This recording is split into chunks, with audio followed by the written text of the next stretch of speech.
sesungguhnya bukan segumpal daging itu yang dimaksudkan, tetapi apa yang ada di balik gumpalan daging ini, yang disebut dengan hati nurani. Sedangkan kulub itu sendiri adalah jantung. Jantung ini termasuk dia organ tubuh bagian dalam yang zahir. Tetapi apa yang ada di balik jantung ini, itulah yang menjadi pertama, ada sir, ada roh, ada musyahadah. Semua anggota kita yang zahir disinari dengan sinar alam, sinar makhluk. Sinar alam ini menjadi sumber tata suryanya adalah matahari. Ketika matahari berpapasan dengan permukaan planet-planet, termasuk planet bumi yang kita tinggali, dan planet-planet lain termasuk bulan, itu akan menjadi terang benderang. Sementara permukaan planet yang tidak tersentuh oleh sinar matahari, dia mengalami kegelapan. Itulah tandanya bahwa sinar matahari yang termasuk bagian daripada zahir dapat menerangi sesuatu yang zahir. Zahir dalam arti ini yang berpapasan dengan matahari itu sendiri. Sedangkan yang tidak zahir tidak dapat disinari oleh matahari. Kita umpamakan ketika kita berada dalam rumah, tidak ada satupun ventilasi jalan masuknya sinar matahari, maka di dalam rumah itu akan sangat gelap. Kalau tidak ada lampu yang kita nyalakan, tidak ada neon, tidak ada balon, tidak ada HP yang kita nyalakan, tidak ada korek api yang kita nyalakan, itu akan menjadi sangat-sangat gelap. Nah, maka itulah gambaran daripada zahir kita ini yang disinari dengan sinar zahir. Matahari sebagai sumber tata surya yang menyentuh permukaan planet, semua permukaan planet yang disentuh oleh sinar matahari, maka kelihatan dia menyala. Sehingga bulan ketika malam hari, berarti pada saat malam hari ini posisi bulan berada di atas kepala kita, sedangkan posisi matahari di bawah kaki kita. Maka posisi matahari di bawah kaki kita ini, dia yang memantulkan sinar kepada planet bulan, lalu ditangkap oleh planet bulan pun mendapatkan pantulan sinar matahari, lalu pantulan sinar matahari yang ditangkap oleh bulan itu, karena bulan merupakan salah satu daripada planet yang dekat dengan bumi, maka bulan itu pun memantulkan sinar yang didapatkan dari matahari itu ke bumi, sehingga kelihatan pada malam hari terang. Dan apabila sinar matahari itu sudah ditangkap oleh planet lain, maka ada di situ unsur-unsur persenyawaan yang membuat sinar matahari menjadi dingin. Jadi yang dipantulkan oleh bulan ke bumi di malam hari itu adalah sinar yang sudah dingin. Begitu juga bintang-bintang yang lain, planet-planet kecil yang lain yang jauh jaraknya dengan bumi, maka itu akan memantulkan sinar ke bumi dalam ukuran sesuai dengan sinar yang diterima oleh matahari. Ini adalah sinar-sinar zahir. Tadi kalau sinar sir kita termasuk sinar hati nurani, termasuk sinar sir, termasuk sinar ruh, termasuk sinar musyahadah yang ada di dalam jantung kita itu adalah disinari dengan sifat-sifat Allah, dengan nur sifat-sifat Allah Subhanahu wa taala. Maka apapun itu makhluk manusia, apapun hewan, bangsa burung, bangsa ikan, hewan-hewan liar, hewan-hewan yang sangat-sangat liar, ada sinar sirnya, ada sinar musyahadahnya, ada sinar ruhnya dari sinar Allah Subhanahu wa taala.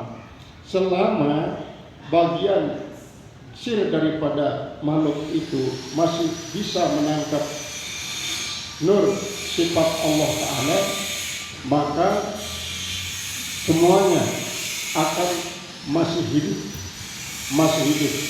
Karena antara ruh, antara sir, antara musyahadah ini saling kait-mengkait. Itu tandanya bahwa makhluk itu masih hidup.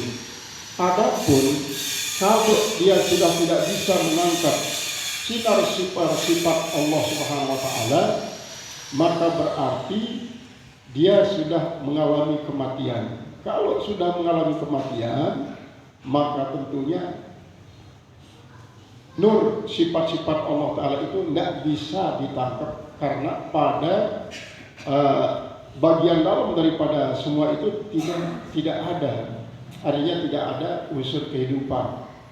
Nah, kalau kita kembali kepada diri kita justru menangkap nur sifat-sifat Allah yang qadim dan baqi, yang qadim dan baqa, yang tak punya permulaan dan tak punya akhir ini adalah lebih daripada sinar sifat Allah yang masuk kepada hewan atau burung maupun ikan. Karena kalau pada selain daripada manusia yang beriman itu hanya mendapatkan sinar yang dapat menghidupkan fisik jasmani mereka, sedangkan kalau kita yang dipilih menjadi orang mukmin oleh Allah Subhanahu wa Ta'ala berarti dapat menangkap seluruh sifat-sifat Allah itu sebagai alat untuk menghidupkan iman dan Islam kita. Dan lebih daripada itu juga dia akan menggerakkan akan semangat kita untuk beribadah, beramal soleh, sehingga kita menjadi merasa nyaman dalam beribadah, menggerakkan tubuh kita untuk melakukan sholat, menggerakkan tubuh kita untuk melakukan yang baik-baik, dan menggerakkan tubuh kita supaya terhindar daripada perbuatan-perbuatan jahat. Itu semuanya adalah karena nur sifat-sifat Allah yang qadim dan yang baqi ini adalah lebih besar dibanding dengan apa yang diberikan oleh Allah kepada makhluk lain daripada manusia yang beriman. Berarti manusia yang tidak beriman ada juga nur sifat-sifat Allah Ta'ala itu. Nur sifat-sifat Allah Ta'ala ada dia, tetapi tidak sebening, tidak secerah apa yang diberikan kepada kita yang beriman ini. Nah, inilah nanti yang akan memisahkan antara manusia-manusia mukminin dengan manusia-manusia kafirin. Kalau manusia-manusia yang mukminin itu akan tetap dia sampai masuk ke dalam surga, nur sifat-sifat Allah Ta'ala ini mendampingi dirinya. Sedangkan orang-orang kafirin, karena tidak ada yang tersimpan secara kuat di dalam hati nurani mereka yang namanya sifat-sifat nur dan nur sifat daripada Allah Subhanahu wa Ta'ala, maka mereka bagikan hewan, bal hum adallu, bahkan mereka itu lebih sesat daripada hewan. Kenapa? Kalau hewan kan hanya syahwat dan nafsunya yang ada, tidak ada akal. Sementara manusia saking punya nafsu, punya akal, dan ada benih-benih daripada keimanan pada dirinya. Maka kalau tidak dimanfaatkan akal ini untuk menangkap sinyal daripada iman, berarti manusia semacam itu adalah manusia yang ditakdirkan untuk tidak bisa menangkap sinar-sinar sifat qadim yang abadi. Yang bisa ditangkap adalah hanya sinar-sinar yang mungkin bisa menggerakkan mereka hidup untuk mencari kebahagiaan dunia tanpa peduli kepada akhirat. Kalau kita ikuti filsafat-filsafat barat yang banyak sekali macamnya, itu filsafat-filsafat barat ini dengan kekuatan akalnya ingin membedah tirai-tirai yang membatasi antara mereka dengan yang mereka yakini sebagai penguasa alam. Walaupun mereka tidak menyebut namanya Allah ataupun Tuhan, tetapi mereka memiliki suatu daya untuk menangkap sinyal yang diakui sebagai penguasa alam, sehingga mereka meyakini ada kekuatan di balik semua yang ada ini. Namun kadang-kadang mereka tidak bisa menangkap sinyal yang terpancar sampai akhirat. Akhirnya mereka tidak percaya terhadap adanya siksa dan nikmat kubur, tidak percaya terhadap adanya surga dan neraka. Jadi semua yang mereka lakukan pada waktu hidup dunia ini hanya untuk semata-mata di dunia. Jadi banyak itu filsafat-filsafat barat yang kadang-kadang lebih memaksakan dirinya untuk memikirkan sesuatu yang jauh berbeda dengan nur sifat-sifat daripada Allah Subhanahu wa taala ini. Nah, kemudian kalau kita kembali kepada bahwa zahir kita ini disinari oleh sinar yang zahir berupa matahari, kemudian lampu neon, kemudian lampu yang terbuat daripada api dan lain sebagainya. Sedangkan yang namanya sinar batin kita itulah disinari oleh nur sifat-sifat Allah Subhanahu wa taala. Nah, nur yang zahir ini dia bisa terbenam, dia bisa menghilang, bisa juga datang. Sedangkan nur sifat-sifat Allah taala ini dia kekal, dia abadi. Selama Allah belum berkehendak untuk mencabut dia dari diri kita, maka dia pun tetap ada sampai kita mati.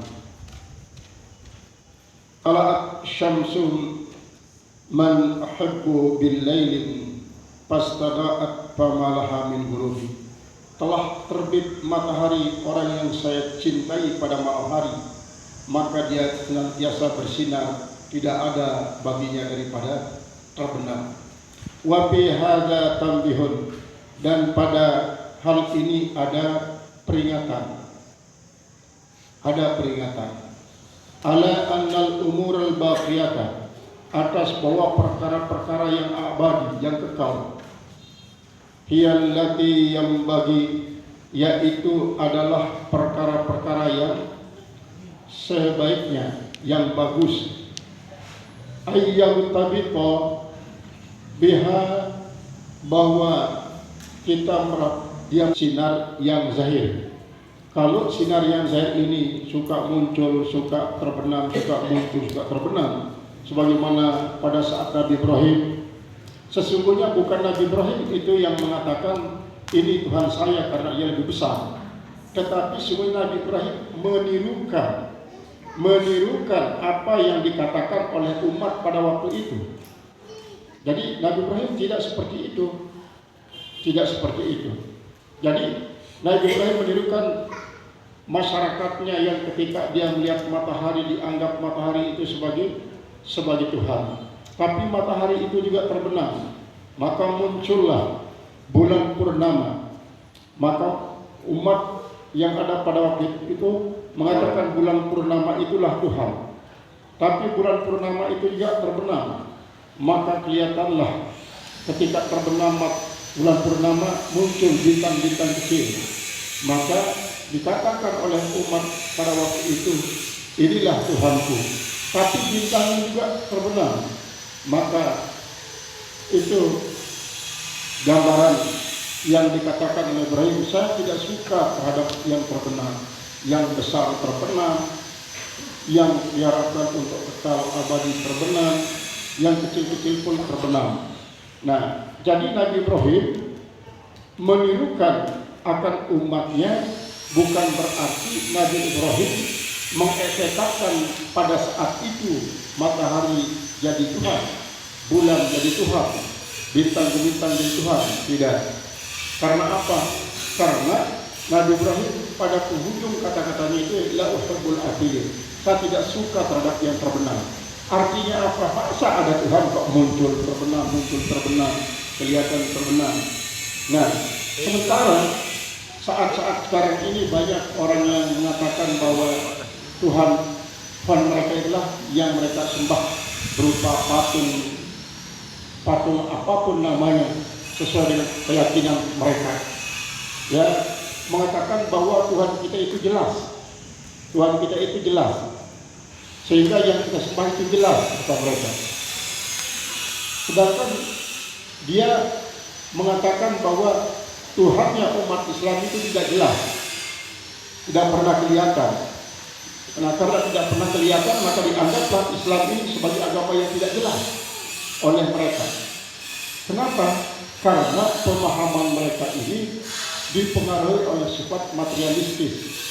Karena materialisme itu meyakini sesuatu yang ada itu apa yang bisa dilihat, apa yang bisa didengar, apa yang bisa diraba, apa yang bisa dicium, apa yang bisa didapatkan oleh panca indera. Itu saja yang mereka anggap sebagai sesuatu yang ada.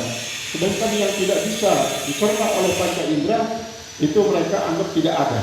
Maka ketika Allah Subhanahu wa taala yang kita yakini sebagai penguasa tunggal di langit dan kuasa tunggal di bumi, pengatur matahari, bulan, bintang, angin, kayu, mata air dan gunung-gunung serta lautan, itu tidak kelihatan, mereka tidak anggap sebagai Tuhan yang ada. Karena apa? Karena memang mereka itu sifatnya materialistis. Sementara kita tetap meyakini bahwa walaupun Tuhan tidak bisa kita lihat, bukan berarti tidak ada. Walaupun Tuhan tidak pernah kita ajak berbicara, tidak berarti Tuhan tidak berada di dekat kita. Walaupun Tuhan tidak pernah kita dengarkan ucapannya, tidak berarti bahwa Tuhan tidak mengawasi kita. Ini keyakinan yang diajarkan oleh agama Islam. Alladzina yu'minuna bil ghaibi wa yuqimuna sholata. Nah, lantaran hal inilah kita walaupun tidak pernah lihat, kita disuruh menyembah dirinya, kita sembah. Kita disuruh untuk menyembah dengan cara tidak makan, tidak minum. Kita juga tidak makan, tidak minum, dan seterusnya. Karena keyakinan ini sangatlah penting. Nah, keyakinan inilah yang muncul daripada Nur Awsafil Baqi Al-Qadim, yang muncul daripada sinar-sinar sifat-sifat yang qadim dan sifat-sifat yang baqi. Apabila itu tidak ada, maka orang tidak akan mau melakukan perbuatan-perbuatan yang dianggap kosong, tidak ada hubungannya sama sekali. Coba banyak itu, bahkan saudara-saudara kita para umat Islam yang ingin melihat Allah baru dia sembah, kayak umat Nabi Musa alaihissalam. Itu Rabbi arini anzur ilaika, wahai Tuhanku, perlihatkanlah dirimu, saya memandang kau. Kepada Allah Nabi Musa mengatakan hal itu, tapi Allah sendiri menjawabnya, kau tidak akan bisa memandang saya. Nah, apalagi umat daripada Nabi Musa yang ingin melihat Allah Subhanahu wa taala, baru mereka itu mau dengan tulus ikhlas menyembah Allah.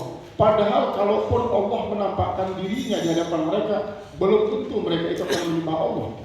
Belum tentu dia akan menyembah. Justru dia akan menganggap yang lain-lain. Oh, saya kira tidak begini rupanya Tuhan itu. Masa dia yang kita sembah kok begini rupanya? Nah, akan ada suara-suara semacam itu. Nah, oleh sebab itu, sesuai dengan keyakinan dan ajaran agama Islam, maka tidak perlu Allah Subhanahu wa taala menampakkan dirinya secara jasmani di hadapan kita supaya mata memandang. Tidak perlu baru kita menyembah dia. Cukuplah dengan menanamkan suatu keyakinan bahwa hakikat Allah Subhanahu wa taala dilihat oleh ainul basirah dan hakul basirah kita, sehingga kita yakin menyembahnya, sehingga kehadiran daripada Allah Ta'ala itu kita rasakan sangatlah dekat dengan pengawasannya, dengan pemeliharaannya, dengan pengetahuannya, walaupun zatnya tidak butuh kepada apa yang kita butuhkan. Wajibah dan diriwayatkan, ada satu tinggalkan dia. Man tawallahu, ada orang yang mengurus dia. Aula ya tawallahu, atau dia tidak mau mengurusnya. Gitu. Apa tadi? Man tawallahu awalan ya tawallahu Ya. Jadi biarkan, karena ada pengurusnya sejak awal sejak akhir. Siapa yang mengurus dia di awal sejak permulaan, dia juga yang mengurusnya sampai akhir. Jadi tidak usah kamu perhatikan hal itu, karena ada yang mengurusnya. Yang harus kau urus ini masalah, kau harus tetap ingat kepada Allah yang tidak pernah mati, yang senantiasa hidup. Kemudian yang kau urus, usahakan adalah ilmu yang membuat pendirian menjadi kuat. Yang harus kau urus adalah kau tentang zikir. Maka biarkan urusan jasad itu, nanti ada yang mengurusnya, ialah Allah. Allah kalau mau mengurusnya dia urus, kalau tidak dia tidak. Sejak awal, sejak akhir sampai akhir, dia yang mengurusnya. Serahkan saja kepada dia. Yang patut kau urus adalah tentang kau harus ingat kepada Al-Hayyul Ladzi la yamut, kemudian Al-Ilmul Ladzi yuqawwimu dunya kau akhirat kita, kemudian wa dzikrul ladzi yatazawwadu bihi jasaduka wa qalbuka. Idza dakhalat alaihi illatun, apabila masuk atasnya illat, penyakit, faraddahu ila sanihi, ya kalau memang tubuhmu sakit misalnya, kembalikannya kepada penciptanya, itu Allah yang mengurus dia sejak awal sampai akhir itu. Dia saja kau serahi.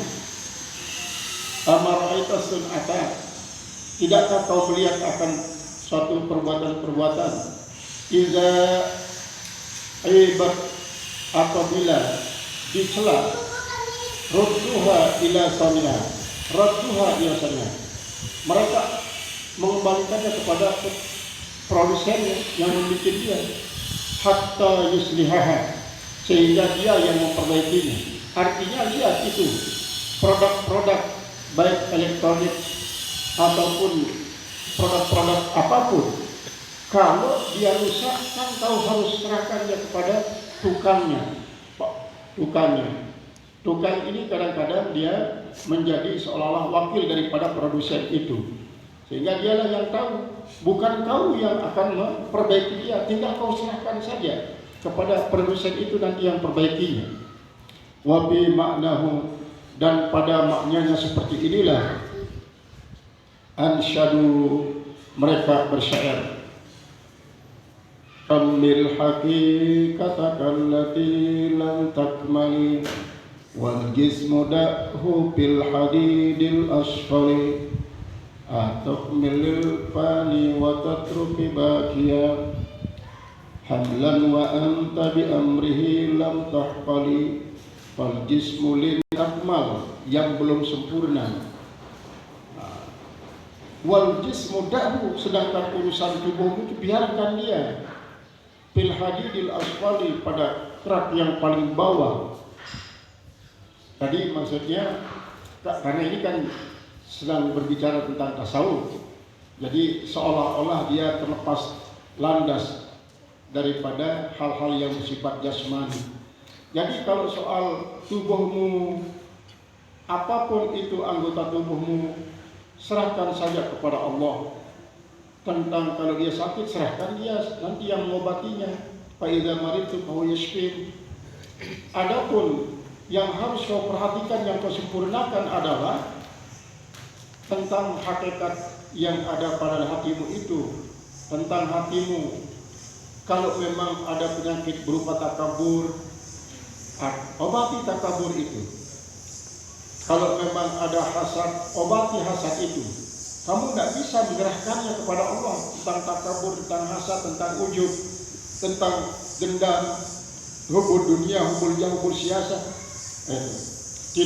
Tidak bisa kau serahkan kepada Allah kalau kau tidak perjuangkan. Jadi ini pandangan tasawuf. Sedangkan kalau dalam syariat apabila kita sakit ya kita obati, dan tentu seperti tadi kita tidak bisa mengobatinya karena kita bukan ahlinya, maka kita serahkan kepada ahlinya. Ahlinya ini boleh dibilang sebagai wakil daripada pencipta, sebagai wakil daripada pencipta yang diberikan kemampuan oleh Allah Subhanahu wa taala tentang penyakit yang sifatnya jasmani dan rohani. Nah, kemudian kalau yang jasmani saja kita tidak ahli, Nah, bagaimana kita bisa ahli kepada yang sifatnya rohani? Nah, justru itulah yang kita perjuangkan supaya masing-masing kita tahu bahwa diri kita ini sedang takabur, kita sedang hasad, kita sedang ujub, kita sedang ria, gitu. Supaya kita tahu, kita mungkin ini kalau para mutasawwifin, orang-orang yang sedang menjalani tasawuf dengan cara mursyid, maka nanti dia sampaikan keluhannya kepada mursyid. Sampaikan. Nanti mursyid itu yang akan memberikan jalan keluar. Saya kok masih saja bersifat dendam kepada orang yang menyakiti saya, begitu saya tersentil sedikit saya langsung marah.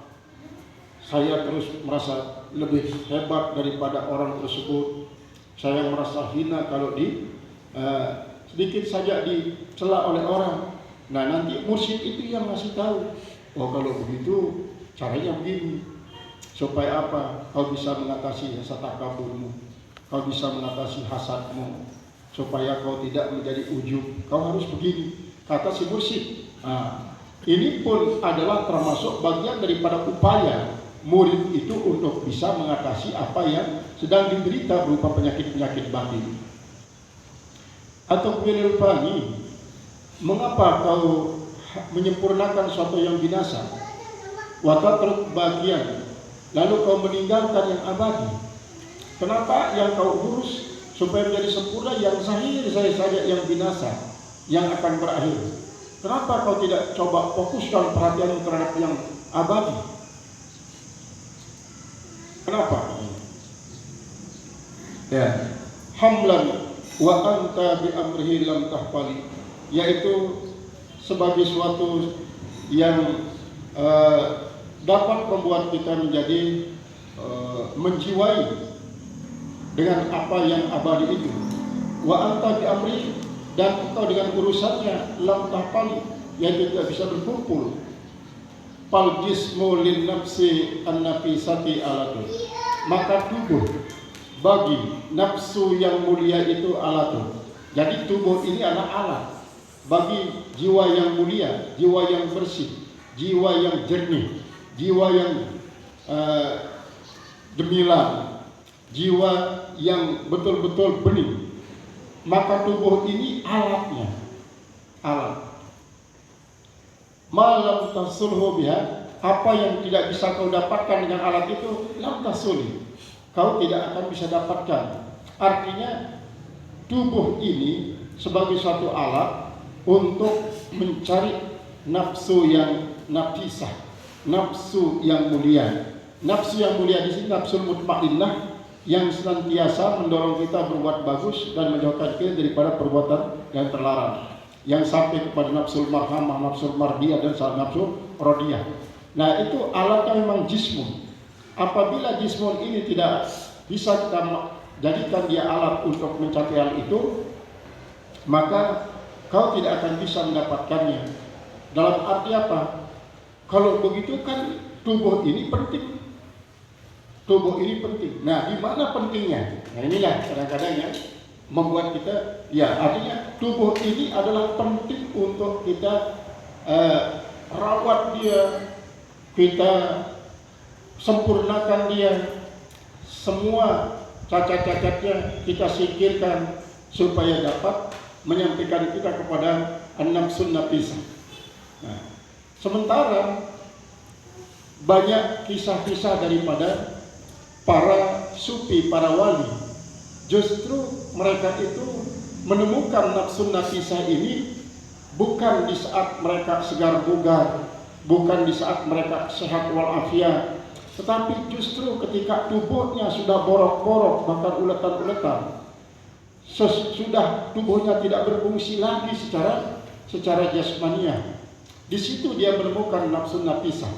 Nah, berarti di sini tubuh itu akan menjadi alat untuk mencapai nafsu nafisah apabila dia sudah mulai sabar terhadap apa yang ia alami berupa penyakit-penyakit.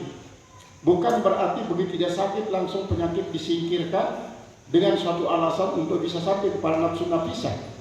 Nah, jadi di sini tubuh itu menjadi alat untuk mencapai kepada nafsu nafisah, bukan dengan cara menyibukkan diri, merawat dia ketika dia sakit, memperbaiki dia ketika dia keliru, kemudian ya pokoknya membuat dia menjadi betul-betul sehat secara jasmani. Yabna watabqa, dia binasa dan dia akan kekal daiman selamanya fi ghaflatin, pada suatu kepuasan, pada suatu kepuasan. Au syaqwatin, atau mungkin kepada suatu kerugian, wa nadamatin, dan penyesalan datang jali yang tidak kelihatan, tidak nampak. Tidak nampak. Ataita jismaka khadiman, telah kau berikan akan tubuhmu itu seorang pelayan. Seorang pelayan. Fakhaddam tahu, maka kau layani dia.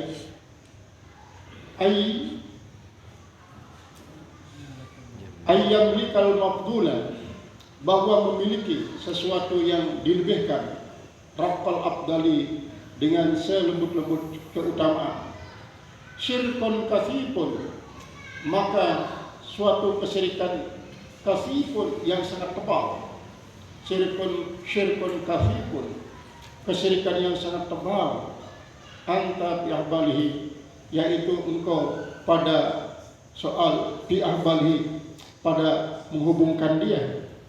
Madama yumakkinuka al-khalasu, selama menempatkan akan itu oleh suatu yang bebas.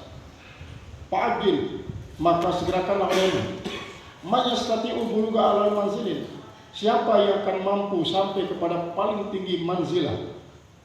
Ma balahu yarda bi'adna manzilin, yaitu selama hatinya itu dia reda dengan paling rendah tempat. Artinya bagaimana mungkin orang itu akan sampai kepada manzilatul ulia apabila dia masih reda dengan sesuatu yang rendah.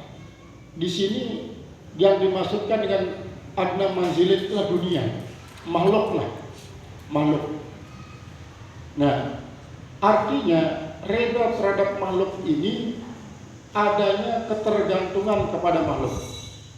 Apabila makhluk ini dianggap tidak bisa untuk membuat dia menjadi tenang, tidak membuat dia menjadi senang, maka dia gelisah karena tidak mendapatkan makhluk itu. Kalau dia mendapatkan makhluk itu, hatinya plong, hatinya senang. Walaupun mungkin saja pada saat senangnya itu pada saat itu dia fokus, ingat kepada Allah semata-mata. Dia ingat hanya kepada Allah. Tetapi itu tetap saja keingatannya kepada Allah ini ada keterlibatan makhluk. Dia tidak semata-mata mengakui bahwa ingatnya kepada Allah semata-mata karena Allah, tapi adalah karena keterlibatan makhluk. Sehingga apabila makhluk yang ia harapkan, ia dapatkan itu ternyata dia peroleh, maka dia tenang, dia senang, dia tidak gelisah. Tapi ketika yang diharapkannya itu tidak ia dapatkan, maka dia merasa kecewa, dia merasa rugi, dia merasa hina. Dia tidak ingat bahwa yang menyebabkan ia tidak mendapatkan itu adalah semata-mata Allah. Semata-mata Allah. Perasaan ini masih ada pada diri kita, itu dapat memberitahukan kita bahwa makom kita ini masih sangat lemah, pada posisi yang sangat-sangat lemah. Pada posisi yang sangat lemah. Misalnya begini, misalnya ketika kita berjuang untuk mendapatkan sesuatu yang sifatnya duniawi yang kita harapkan, untuk kita anggap membuat kita menjadi mendapat kemudahan, mendapatkan predikat misalnya, mendapatkan sesuatu yang menurut gambaran kita, bayang kita ini akan memberikan ada credit point. Nah, ternyata ada sesuatu yang menyebabkan kita tidak dapat, menyebabkan kita gagal. Nah, kalau kegagalan yang kita alami itu kita anggap dia, oh karena ini saya begini. Kita kata-kata ini karena makhluk, karena kurang ini akhirnya saya begini, karena ini akhirnya saya begini. Nah, kata-kata semacam itu menunjukkan bahwa kita belum pasrah total terhadap apa yang dikehendaki oleh Allah. Karena sebab yang tak punya sebab, yang dinamakan prima causa, itulah Allah Subhanahu wa taala. Prima causa. Saya ambil contoh pada diri saya sendiri ya. Kemarin kan saya akan berangkat ke Malaysia. Saya akan berangkat ke Malaysia untuk ikut seminar internasional. Sudah jam 3 saya sudah bangun malam. Jam 3:30 saya berangkat menuju bandara. Semua sudah lengkap. Semua tiket pulang pergi, bahkan harga daripada hotel sudah disiapkan. Tiket pulang pergi 4 macam tiket itu sudah ada di tangan. Paspor ada paspor itu, dan paspor ini berlaku sampai tanggal 31 Desember 2023. 2023. Nah, ketika lihat mana tiketnya pulang pergi ada, coba lihat paspornya, ini sudah expired ini sudah tidak bisa berlaku lagi. Ini kan lagi 2 bulan dan 3 bulan bahkan. Ini kan Oktober, November, Desember, baru berhenti 31 Desember. Tapi ini sudah tidak berlaku lagi. Nah, ada dalam perasaan, ini berarti saya tidak dapat berangkat karena satu syaratnya yang tidak lengkap. Perasaan semacam ini yang mengatakan karena ada satu syarat yang tidak lengkap, maka itu menandakan bahwa saya ini adalah makom saya belum bergantung 100% kepada Allah. Tidak mengatakan inna lillahi wa inna ilaihi raji'un, seharusnya semua sudah diatur oleh Allah. Semua diatur oleh Allah. Seharusnya begitu. Tapi dikatakan ini satu syaratnya yang tidak bisa saya lengkapi. Itulah sebabnya saya tidak bisa berangkat. Maka perkataan semacam ini adalah merupakan salah satu daripada bentuk masih adanya ketergantungan kita kepada syarat yang sifatnya makhluk. Sifatnya pada makhluk. Padahal menurut hakikatnya itu sudah perjalanan yang harus kita tempuh, diatur oleh Allah Subhanahu wa taala. Sehingga kita coba berikhtiar nego kesana kemari, tidak bisa. Karena ini merupakan peraturan. Maka itu semuanya apa yang kita lakukan itu sesungguhnya sebuah ikhtiar, termasuk melengkapi persyarat-persyarat yang ikhtiar, maka hakikatnya yang mengatur semua itu Allah SWT. Begitu juga ketika kita menghadapi pengobatan, kita berobat daripada sebuah penyakit jasmani kita. Kita coba mengikuti resep itu dan ini, obat ini berdasarkan petunjuk daripada dokter spesialis, perawat-perawat yang berpengalaman, tapi ternyata misalnya tidak sembuh. Maka semua ikhtiar itu ya ikhtiar, menjalani ikhtiar dalam kasat apa untuk menunjukkan kita sebagai makhluk yang lemah, makhluk yang gaib, yang menunjukkan